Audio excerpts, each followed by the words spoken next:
kepada kami sekalian, MPD dan teman-teman sekalian yang berbahagia. Pertama-tama marilah kita ucapkan puji dan syukur atas kehadirat Allah Subhanahu wa taala karena pada kesempatan pada hari ini kita dapat berkumpul dalam keadaan sehat walafiat dan berada dalam suasana Baik, dengan berdirinya di sini kami akan mempresentasikan mata kuliah Dunia dan Konseling Karir yang berjudul Ntar aku duduk bentar. Baik, langsung saja. Ntar aku berdiri. Materi pertama akan disampaikan oleh Dunia Hismawati, tempat dan waktu saya persilakan. Materi yang pertama yaitu teori konstruksi karya. Menurut Safikas, karya adalah konstruksi bangunan. Karya dibentuk melalui narasi pribadi, pengalaman hidup, serta kemampuan seseorang untuk beradaptasi dengan lingkungan yang selalu berubah-ubah. Ada 3 konsep utama yang diterangkan pada teori konstruksi karya ini, teman-teman. Yang pertama yaitu konstruksi diri. Konstruksi diri itu adalah karya dibangun melalui identitas diri seseorang. Bentuk identitasnya yaitu melalui cerita hidup yang kita alami sejak kecil. Misalnya hobi, terus pengalaman yang mengesankan, serta panutan. Nah, contohnya seperti ini, teman-teman. Misalnya Ani waktu kecil suka sekali membantu temannya mengerjakan tugas atau saat kesusahan belajar. Nah, setelah itu Ani mengambil kuliah jurusan pendidikan. Nah, Ani tertarik nih menjadi seorang guru. Setelah itu dia menetapkan karirnya sebagai seorang guru. Yang kedua yaitu karir sebagai narasi. Hidup kita seperti cerita dengan tokoh, pengalaman, dan tema. Seorang konseling karir membantu orang menulis ulang ceritanya sehingga cerita tersebut bisa lebih bermakna. Contohnya seperti ini, teman-teman. Bunga dulu pernah bekerja di pabrik roti, misalnya pabrik pembuatan roti. Nah, setelah itu dia dipecat, teman-teman. Nah, setelah dia dipecat, dia menulis ulang ceritanya sehingga dia bisa membuka usaha menjual roti online misalnya, karena dia sudah mempunyai skill di bidang pabrik roti tadi ya. Nah, itu teman-teman. Terus yang ketiga ada stabilitas karir. Yang pertama adalah peduli masa depan, mau memikirkan masa depan, tidak cuek terhadap masa depan. Yang kedua adalah mengendalikan diri,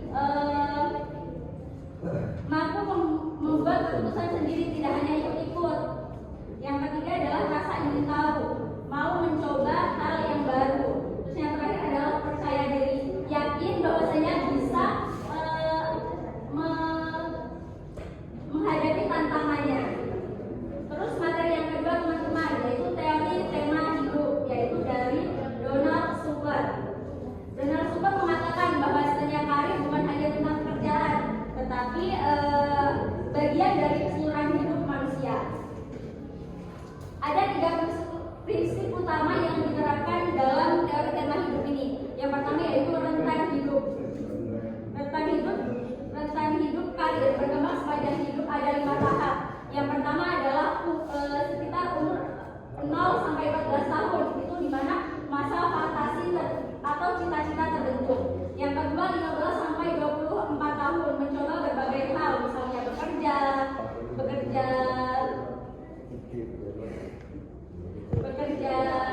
terus magang, kuliah, dan lain-lain. Terus umur yang ketiga yaitu 25 sampai 44 tahun, menetapkan dan membangun karir. Yang keempat 45 sampai 64 tahun, menjaga stabilitas karir. Yang terakhir adalah umur 65 ke atas. Nah, itu udah mulai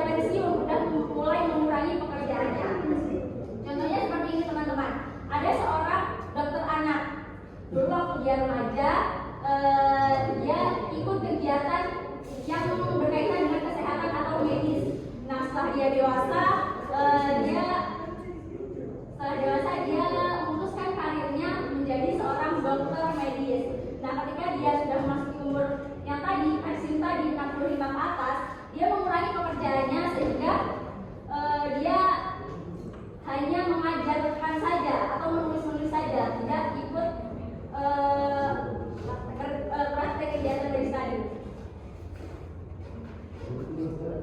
Yang kedua, teman-teman, yaitu uang hidup. Karir bukan satu-satunya peran, tetapi banyak peran. Kita berperan sebagai anak, orang tua, pasangan, terus warga, dan masih banyak lagi ya teman-teman. Nah, contohnya seperti ini. Ada seorang guru. Seorang guru tersebut kan tidak hanya seorang guru ya teman-teman. Dia juga berperan sebagai orang tua, anak, pasangan, warga. Nah itu. Terus yang ketiga adalah tema hidup. Pola berulang yang menjadi benang merah dalam hidup seorang. Tema ini mempengaruhi karir sepanjang hidup. Contohnya orang dengan tema pembimbing. Misalnya ada suka pembimbing nih, berarti ada nanti cocoknya menjadi seorang konselor gitu. Baik, saya kembalikan ke moderator. Materi selanjutnya akan dijelaskan oleh saya sendiri, yaitu tentang teori kepercayaan John Kumbol.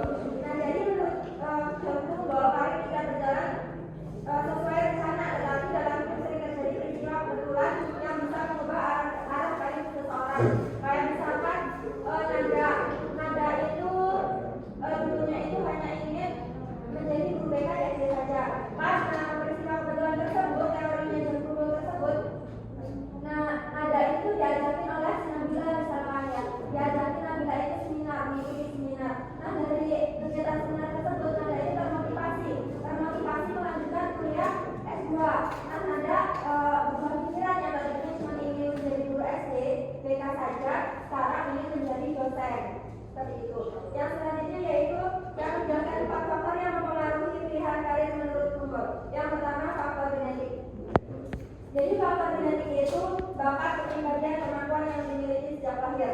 Kayak misalkan Anggun, Anggun ini orangnya suka suka ngomong, suka menjelasin ke orang, terus bawaannya tuh suka bicara terus. Nah ini tuh cocok loh nantinya kalau misalkan besar tuh dia tuh cita-citanya di bidang karir atau komunikasi. Yang selanjutnya yaitu faktor lingkungan. Faktor lingkungan ini hal di sekitar kita terjadi di luar kendali kita. Kayak misalkan gini, seorang guru yang tadinya ngajar di kelas hanya bisa menjelaskan saja. Karena faktor lingkungan tersebut, misalkan kalau tahun sebelumnya itu kan ada COVID-19 ya. COVID-19 itu kan dia belajarnya menggunakan Zoom. Kalau nggak Zoom dia tuh menggunakan media belajar kayak di YouTube gitu loh. Di YouTube guru itu pastinya kayak ngedit terus ngejelasin lewat YouTube tersebut. Nah, yang tadinya guru itu hanya bisa ngejelasin di kelas saja, dengan adanya faktor lingkungan tersebut karena COVID tadi, guru itu jadi mempunyai potensi baru, bisa ngedit di dunia digital seperti itu. Dia yang tadinya cuma bisa ngajar di kelas, sekarang bisa membuka kelas online seperti itu. Yang selanjutnya yaitu pengalaman belajar. Semua pengalaman baik bentuk ataupun rencana kita itu bisa membentuk keterampilan kita. Kayak misalkan Hesni ini mengikuti organisasi HIMA ya misalkan. Nah di dalam organisasi HIMA ini kan biasanya setiap tahun sekali kan mengadakan kegiatan BKFair ya. Nah dalam BKFair itu kan biasanya ada yang namanya MC. Nah si Hesni ini mengajukan diri sebagai MC. Nah yang tadinya Hesni ini nggak mempunyai kemampuan bicara di depan umum. Nah karena Hesni ini mengajukan diri sebagai MC, Hesni mempunyai potensi di situ ternyata. Nah dengan belajar kegiatan organisasi tersebut, Hesni itu mengajukan diri sebagai MC. Hesni itu secara tidak terduga nantinya bisa menjadi public speaker atau guru, bisa ngomong di depan umum gitu. Terus yang selanjutnya yaitu peristiwa kebetulan. Peristiwa kebetulan itu berarti peristiwa yang terjadi secara tidak terduga ya. Seperti misalkan siapa ya Zulfa. Misalkan Zulfa ini mengajukan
0148. Pertanyaannya, jelaskan bagaimana rasa ingin tahu atau curiosity bisa membantu seseorang itu menemukan peluang karir baru.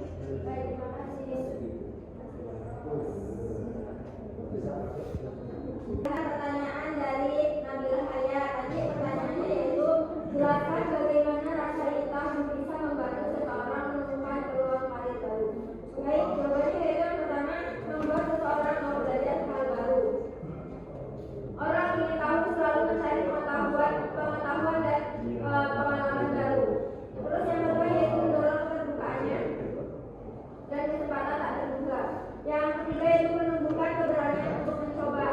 Kayak misalkan Nabila ini tadinya gagal di suatu pekerjaan satu. Karena menumbuhkan keberanian untuk mencoba, Nabila ini harus berani loh mencari pekerjaan yang lebih baik lagi, harus melamar pekerjaan lain yang pantas untuk Nabila. Kayak contohnya gini. Terima kasih.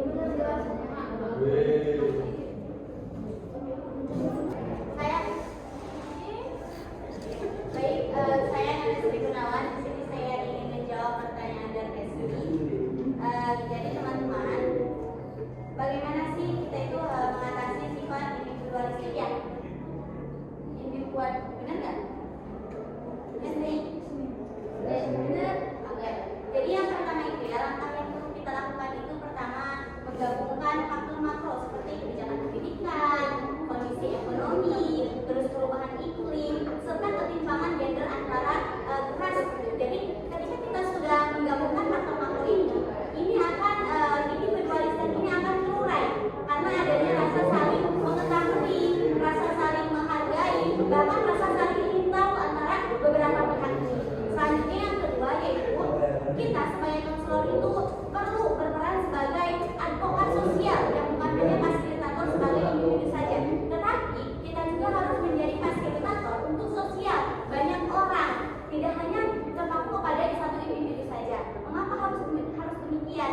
Karena ketika seorang konselor hanya terpaku kepada satu individu saja, sosial individunya atau bahkan karir konselornya akan terpaku di situ saja, tidak bisa bergerak menjadi lebih maju lagi. Dia hanya diam di situ saja, tidak bangkit untuk karirnya lebih bagus lagi.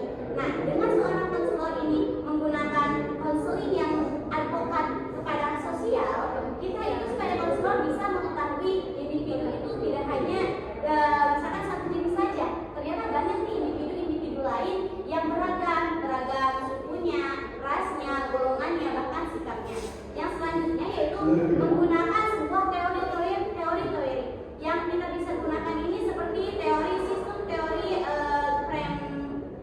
framework, atau kita bisa memandang karir ini sebagai suatu sistem yang terbuka, bukan hanya stuck di situ saja. Ternyata teman-teman, karir itu enggak hanya tentang bekerja aja loh, bukan hanya tentang profesi aja loh, tetapi karir itu sebagai sebuah pengalaman hidup yang berproses dari kecil, kita menjadi terpikirkan nanti kita akan jadi apa, nanti setelah dewasa kita menentukan arahnya bakal kemana, dan bahkan setelah kita kuliah kita bisa menentukan jurusan mana nih yang tepat untuk karir kita. Jadi teman-teman, kita tidak boleh memandang karir itu sebagai sistem yang tertutup, tapi kita harus memandang karir itu sebagai suatu sistem yang terbuka, yang mana karir itu bukan hanya tentang kamu sendiri, tetapi tentang lingkungan kamu serta keluarga kamu. Nah, dengan demikian, model adaptif karir ini bisa menjadi suatu inklusif, realistik, dan relevan secara sosial. Mungkin sekian, terima kasih.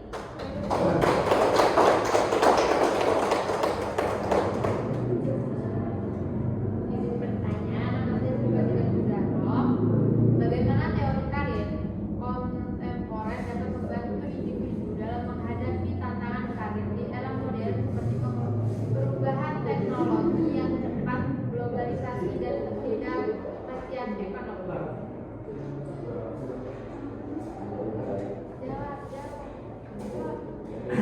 Apa itu?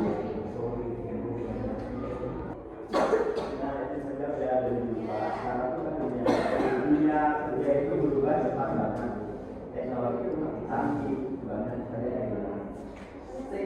Saya juga ya yang baru. Nah di situ teori kontemporer ini punya peran penting banget di mana beberapa orang buat ngadepin perubahan. Kemudian dari karir modern kayak udah nggak lagi ngomongin tentang mau kerja di mana sih seumur hidup, ya kan? Tapi lebih gimana caranya bisa kita adaptif dan siap belajar terus.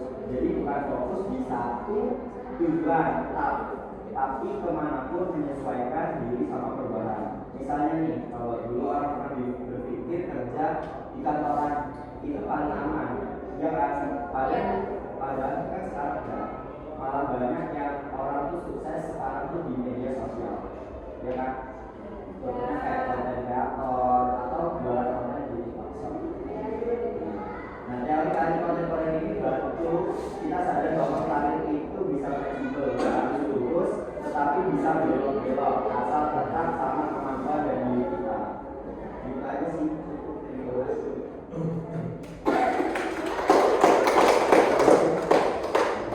Saya izin bertanya, dalam konteks teori karir kontemporer, bagaimana hubungan antara pembelajaran dari pengalaman dan pembuatan pilihan karir, dan apa perbedaan utama antara pengembangan simbol terhadap proses pengembangan karir di era modern?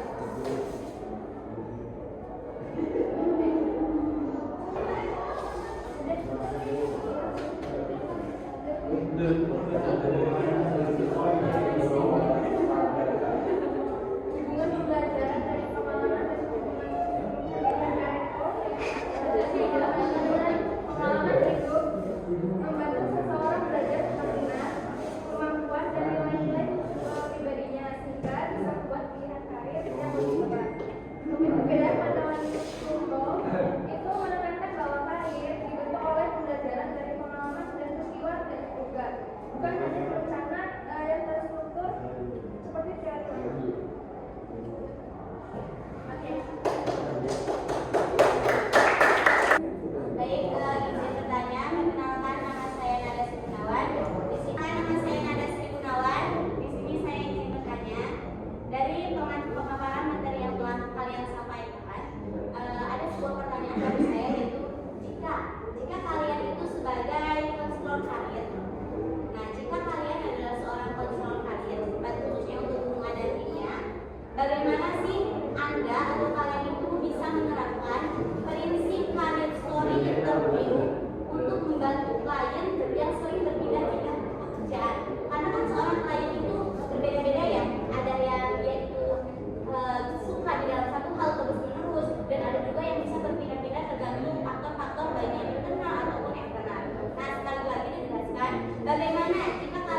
yaitu peran yang paling disukai, alasan meninggalkan pekerjaan yang sebelumnya, serta momen paling bermakna dalam pekerjaan yang dia alami.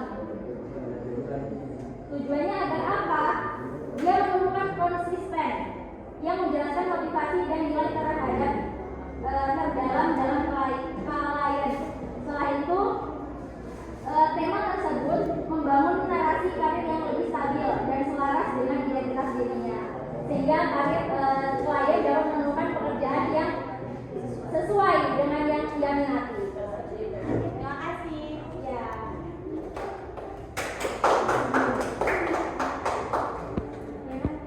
Ya. Saya ingin bertanya bagaimana teori konstruksi karir yang dikembangkan oleh Marcel Pincus dapat membahas individu dalam menghadapi tantangan karir di era globalisasi dan perubahan teknologi yang cepat, serta bagaimana teori ini dapat diaplikasikan dalam praktek konseling karir mengembangkan adaptabilitas dan kemampuan individu dalam mengelola transisi karir mereka. Apakah ada yang menjawab? Menjawab pertanyaan dari Ocha, yaitu Sapikas melalui teori konstruksi karir menekankan bahwa karir adalah cerita hidup yang bermakna. Dalam era globalisasi, teori ini membantu orang beradaptasi dan menyesuaikan diri lewat karir story, interview untuk menemukan makna dan arah karir yang sesuai. Dan apakah ada yang menjawab lagi? Baik, ada yang melakukan? Untuk pertanyaan dari Ocha ini sebenarnya terbagi menjadi dua pertanyaan yang sama. Yang pertama itu bagaimana teori konstruksi karir yang dikembangkan oleh Marcel dalam menghadapi tantangan karir di era globalisasi ini. Nah, yang pertama itu kita itu harus menemukan identitas karir yang dinamis. Kita sebagai konselor itu harus bisa membantu seorang konselor itu menemukan suatu identitas karir yang dinamis untuk dirinya, yang statis, yang mungkin relevan tentang pengalaman hidupnya, bahkan tentang tentang apa yang dia inginkan. Selanjutnya yaitu meningkatkan karir, adaptasi karir. Jadi kita sebagai konselor juga harus membantu seorang konselor ini untuk meningkatkan bagaimana sih seorang konselor ini bisa beradaptasi di dunia kerjanya. Nah, selanjutnya yaitu membantu individu menghadapi transisi karir yang kompleks. Karena yang kita ketahui bahwasannya transisi karir ini sangat kompleks. Kita tidak bisa menetap di suatu karir saja. Terkadang ada orang-orang yang tadi karirnya berubah-ubah, berpindah-pindah tempat kerja. Nah, di sini kita harus bisa membantu seorang individu itu untuk menyelesaikan masalah tersebut. Nah, pertanyaan yang ketiga itu yang kedua dari Ocha yaitu perubahan teknologi yang cepat serta bagaimana teori ini dapat diaplikasikan dalam praktek konseling. Nah, jadi bagaimana sih caranya agar teori ini bisa diaplikasikan dalam praktek konseling? Yang pertama itu kita bisa menggunakan career story interview, atau kita itu mengajak seorang klien itu untuk bercerita pengalaman pentingnya, entah itu pengalaman masa kecilnya, entah itu pengalaman dalam sekolahnya, atau bahkan pengalaman karirnya. Yang kedua yaitu menghubungkan masa lalu dengan masa kini. Mengapa demikian? Karena masa lalu itu bisa menjadi acuan seseorang untuk memilih karirnya. Sedangkan masa depan itu atau masa sekarang itu masa di mana orang itu menentukan karirnya akan seperti apa. Oleh karena itu, kita sebagai konselor itu dalam proses praktiknya wajib menggabungkan antara masa lalu seorang klien dan masa kini serta masa depannya. Sehingga di saat kita seorang konselor itu sudah menjelaskan atau membantu menghubungkan antara ketiganya, seorang konselor ini bisa menghadapi mungkin permasalahan atau problematika terkait karirnya. Ketika dia sudah mengetahui masa lalunya seperti ini, dia akan memikirkan, oh ternyata sekarang aku harus kayak gini, dan di masa depan aku harus kayak gini. Selanjutnya yaitu mengembangkan kemampuan adaptasi. Nah, tapi teman-teman, kita seorang konselor dalam proses praktiknya harus bisa menanamkan kepada seorang konselor itu bagaimana sih dia itu bisa beradaptasi di dunia kerjanya. Bukan hanya